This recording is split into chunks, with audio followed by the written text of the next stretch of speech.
La question sur laquelle on va discuter aujourd'hui, c'est l'intention. Et la question qu'on va se poser, c'est est-ce que notre intention peut-elle nous sauver?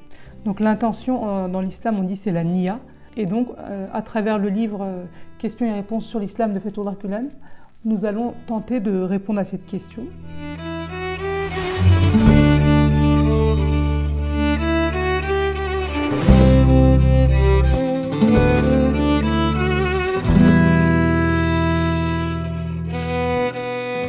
أعوذ بالله من الشيطان الرجيم بسم الله الرحمن الرحيم سبحانك لا علم لنا إلا ما علمتنا إنك أنت العليم الحكيم سبحانك لا فهم لنا إلا ما فهمتنا إنك أنت الجواد الكريم قال رب اشرح لي صدري ويسر لي أمري واحلل عقدة من لساني يفقهوا قولي وأفوض أمري إلى الله إن الله بصير بالعباد على رسولنا صلوات.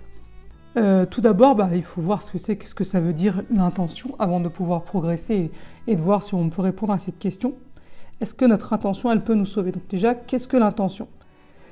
L'intention, c'est l'intention, ça signifie avoir un but, ça signifie avoir un objectif.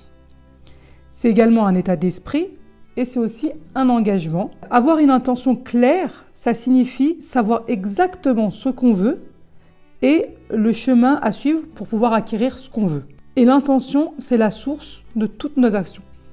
Donc on peut dire qu'une intention qui est suivie d'un passage à l'acte approprié peut nous sauver. Effectivement, elle peut nous sauver, mais il faut qu'on essaye de transformer notre intention en action. Une intention qui ne résulte en aucune détermination à la mettre en œuvre ne peut pas nous sauver. Si on a juste une intention et qu'on ne réfléchit pas à quel chemin on va entreprendre pour la mettre en œuvre, on ne s'engage pas dans ce chemin, cette intention-là, par contre, elle ne pourra pas nous sauver. Donc, tout vient d'abord à l'esprit en tant qu'idée. D'abord, on a une idée, et selon que l'on projette ou non de mettre en œuvre cette idée, elle pourra plus tard devenir une réalité grâce à quoi? Grâce à une chose qui est très importante, c'est la persévérance.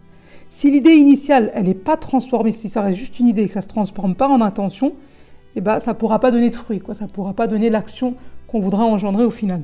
Alors, l'intention, c'est l'esprit de nos ibadat. Alors, les ibadat, c'est les pratiques rituelles consacrées à l'islam, c'est toutes les actions qu'il y a dans le culte musulman, comme la prière, le jeûne, etc. Donc, l'intention, c'est l'esprit, ça donne tout un sens à nos actions. D'ailleurs, pas que nos ibadat, toutes nos actions dans la vie de tous les jours, en fait. Même les actions qui font partie des choses naturelles que l'homme a besoin.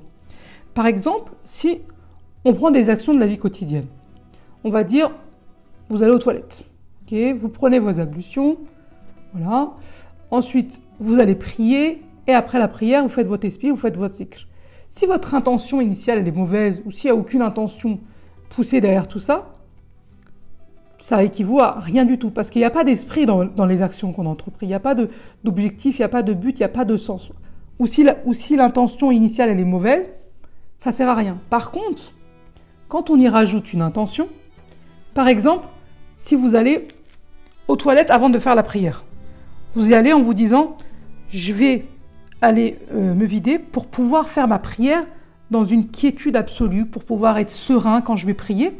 Parce qu'on connaît tous le hadith dans Muslim qui dit que point de prière en présence d'un repas, ni quand on éprouve un besoin pressant d'aller au WC. Donc il ne faut pas prier quand on a des besoins à faire ou quand on a faim et qu'il y a un repas qui est servi devant nous. Donc pour être apaisé, pour être serein pendant notre prière, j'ai l'intention, je décide d'aller d'abord aux toilettes. Après, je prends mes ablutions dans le but, pas juste de les prendre, mais pour pouvoir aller prier après. Ensuite, si je fais ma prière en respectant la sunna, les parties obligatoires, en prenant le temps et les règles de la prière, et après avoir fini ma prière, si je fais mes tesbih, si je fais mes zikrs, en fait, j'aurais peut-être dû avoir une hasanat de salat. Et par contre, là, j'ai tout transformé, toutes les actions que j'ai fait en hasanat, et donc, au lieu d'en avoir une, j'en ai peut-être 10 000. Et ça, c'est valable dans tout. Alors, parce que là, j'ai donné un exemple avec la prière, les ablutions, etc. Tout ça, c'est des actions, c'est des ibadat. Mais si par exemple, le soir, vous allez vous coucher en vous disant « Ah, je vais aller me coucher maintenant pour pouvoir me réveiller à la prière du matin bien reposé, en forme et pouvoir prier sereinement avec toute la quiétude qui va avec. » Normalement, si vous allez vous coucher en disant « Je vais me lever à la prière du matin », vous n'aurez que les hasanats de la prière du matin. Mais là, vous êtes parti vous coucher avec l'intention de vous reposer pour pouvoir prier sereinement. Toute votre nuit, toutes les minutes, toutes les secondes qui vont passer, eh ben, ça va être comptabilisé en bonne action. Donc en fait, le sommeil, jusqu'au réveil le matin, jusqu'à la prière, tout ça, ça va être des bonnes actions. Donc il faut toujours mettre de l'intention et il faut toujours réfléchir à pourquoi on fait des choses dans la vie. Et c'est pas que les ibadas, c'est dans tout. Même par exemple quand on va dormir, pourquoi je vais dormir, pourquoi je vais manger, quelle est mon intention. Il faut toujours retravailler, repenser. Il faut toujours repenser nos intentions. Donc si on reprend dans le livre, il dit toutes les actions entreprises avec l'intention de servir Dieu, comme prier ou s'abstenir temporairement de quelque plaisir licite, par exemple jeûner, par exemple, augmentent nos récompenses et nous élèvent à un plus haut niveau spirituel. Donc quand on fait une action, quand on fait une ibadat avec l'intention de servir Dieu, eh bien, ça va nous permettre de nous élever à un rang spirituel plus élevé. Naturellement, le contraire est aussi vrai. Nous satisfaisons Dieu en effectuant ou abandonnant certaines actions selon sa loi et atteignons ainsi la meilleure stature. Or, parfois, nous pouvons faire exactement la même chose, donc on fait la même action, on va prier, sans que cela puisse avoir une quelconque valeur pour Dieu. Ça ne représente rien du tout aux yeux de Dieu, car nous le faisons avec une mauvaise intention. Donc l'intention, c'est primordial dans nos actions. D'ailleurs, là, je vais vous donner un exemple un peu caricatural, où l'intention, ça va changer tout dans l'action. Donc, dans l'exemple de la prière. Si vous faites 100 rakats de prière, avec l'intention de servir Dieu, de vous rapprocher de Dieu, de passer un moment de spiritualité, eh bien, ces 100 rakats vont se transformer en 100, ou peut-être même plus, hasanat. Mais par contre, si vous priez juste, question de faire des exercices, de bouger un petit peu, eh bien, ce sera juste du sport que vous aurez fait. Ce sera 100 rakats de gymnastique. Alors, c'est vrai que là, j'ai donné un exemple un peu caricatural. Je vais dire, on va pas, qu'est-ce que tu racontes, on va pas prier pour faire de la gymnastique. On sait très bien pourquoi on prie.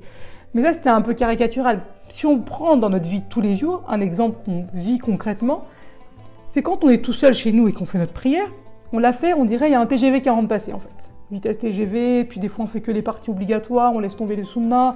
Alors les zikr et les tespires à la fin, on les fait debout si on y pense, si on a le temps, parce que de toute façon quand on prie, on pense à 1000 choses en même temps. Voilà, et je vais prier, puis je vais sortir tout de suite de la maison. Alors que quand on se retrouve dans une communauté, avec plusieurs personnes, ou quand on va prier à la mosquée, et ben là tout de suite, on change, on prend notre temps, on fait la sunna, on fait les parties obligatoires, on reste pour faire notre tespire à la fin, on prend le temps de se prosterner, etc. Alors, effectivement, on était peut-être parti à la mosquée pour prier avec l'intention de servir notre Seigneur et de nous rapprocher de lui. Mais malheureusement, notre intention, elle s'est mélangée d'autres choses, du regard des gens. Je vais se dire, mais attends, je ne veux pas prier comme ça. Là, les gens ils vont se dire, mais c'est quoi comment elle prie celle-là, enfin, comment... Voilà. Juste pour ne pas avoir le mauvais regard des gens qui est pointé sur nous, et ben malheureusement, dans la vie, il y a plein de choses qu'on va faire... on va faire avec l'intention initiale de servir notre Dieu, mais finalement l'intention elle va se transformer parce qu'on a toujours le regard des gens qui pèsent. Et ça c'est quelque chose de, en fait, tout à fait naturel, parce que quand on réfléchit à nous-mêmes, nous tous, notre intérieur, on sait très bien nous comment on est, comment des fois on pense mal, comment des fois quand il se passe un événement, on a envie mais on se retient, on dit non je vais pas dire, je vais garder pour moi, etc. On s'abstient. Et des fois, on se dit, mais si les gens, ils me connaissaient, moi, de l'intérieur, s'ils retournaient mon corps et qu'ils voyaient ce que j'étais, ils se dire, mais c'est quoi cette personne? Et du coup, on veut tous se préserver de ça. Et d'ailleurs, Abu Bakr Siddiq, donc le compagnon du prophète, le premier des califes, il raconte que quand les gens, ils le louaient, quand quelqu'un le louait, il est rapporté que Abu Bakr Siddiq, il pleurait. Il pleurait et il priait Allah, il disait « Oh Allah, tu me connais mieux que moi-même je me connais. Et moi, je me connais mieux que les gens, ils me connaissent. Rends-moi meilleur qu'ils ne le pensent. Rends-moi meilleur que ce que les gens pensent de moi et pardonne mes défauts que eux ils ne connaissent pas. » Parce qu'on a plein de défauts qu'on arrive à dissimuler du regard des gens, etc. Et il dit à la fin de sa prière « Ne me tiens pas pour responsable de ce qu'ils disent de moi. » Effectivement, parce que les gens autour de nous, ils vont dire « Ah, mais qu'est-ce qu'elle parle bien, ah, mais qu'est-ce qu'elle prie bien, ah, mais qu'est-ce qu'elle est généreuse, ah, mais qu'est-ce qu'elle se sacrifie, etc. » Mais il faut outrepasser tout ça. Il faut que ces choses-là, elles nous envahissent pas. Parce que si au bout d'un moment, on est habitué à tout le temps recevoir des éloges, et ben à chaque fois qu'on va faire quelque chose, on va attendre les éloges. Et le jour où on n'aura pas les éloges, et ben hop, on va être complètement perdu.